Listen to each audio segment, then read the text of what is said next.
পরে দেখা নাকি আগে দেখা পরে লেখা? ওকে, তাহলে দুইটা কেমন ভাবে আমরা দেব লক্ষ্য রাখি। এভাবে কলমটা উপর থেকে এই মাঝ বরাবর এসে এখান থেকে আমরা নিচের দিকে নামিয়ে দেব। কি হলো? 2। আবার দেখো এভাবে এই পর্যন্ত যেন এর বাইরে না আসে, এখান থেকে আমরা নিচের দিকে টানবো। কি হলো? 2। এবার আমরা ইংরেজিতে যে টু ব্যবহার করি, টুটা কেমন? ঠিক শুরু করে কলমটা খাতার উপর শুরু করে এভাবে উপরের দিকে উঠে এভাবে আমরা নিচে চলে আসবো, কিন্তু এই বরাবর রাখবো। বুঝতে পেরেছি আমরা? বাম পাশের এই বরাবর যদি ঠিক রাখি তাহলে আমাদের টু দেখতে সুন্দর হবে।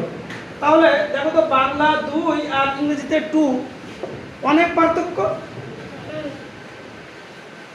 এখানে দেখো কেমন আর এখানে কেমন পার্থক্য আছে।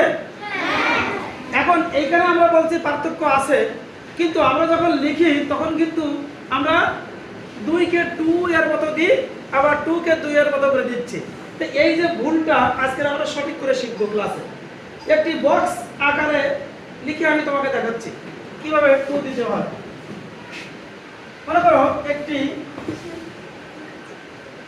লম্বা আয়তক্ষেত্র দিলাম, তারপরে এমন জায়গা থেকে শুরু করব, এখান থেকে এমন ভাবে দিয়ে এভাবে এখানে চলে আসবো, এখান থেকে আমরা এইটুকু বরাবর রাখবো যেন এ পাশটাও সমান থাকে এ পাশটাও সমান থাকে, তাই না?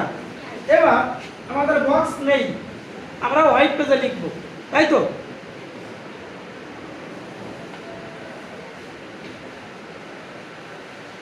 ওদিকে ঘুরেও তো শান্ত হয়ে বসে আছে কেন?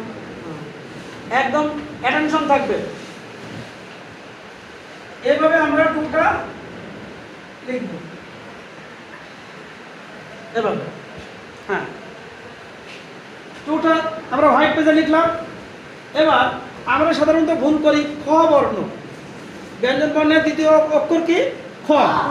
আমরা ক ভালো পারি, খ ভালো পারি না। বর্ণ দেখো এভাবে আমরা শুরু করব, শুরু করে আমরা উপরের দিকে নেব, এভাবে আমরা এই পর্যন্ত নিয়ে আসবো, তারপরে এভাবে ভাঁজ করে নিচে এসে সোজা উপরে উঠবো, ডান পাশে একটি অর্ধমাত্রা, তাহলে কি হলো? খ। আবার দেখি এভাবে এই পর্যন্ত, এটা হলো কি? খ। তারপর খটা এমন ভাবে দেব যেন ভুল না করি, আমরা খটা এমন ভাবে দেবো, তাই তো? বুঝতে পেরেছি? তাহলে কি খ বর্ণটা ভুল করবো? আর ভুল করবো না। এখন আমরা সঠিক করে দেওয়ার চেষ্টা করব, ঠিক আছে?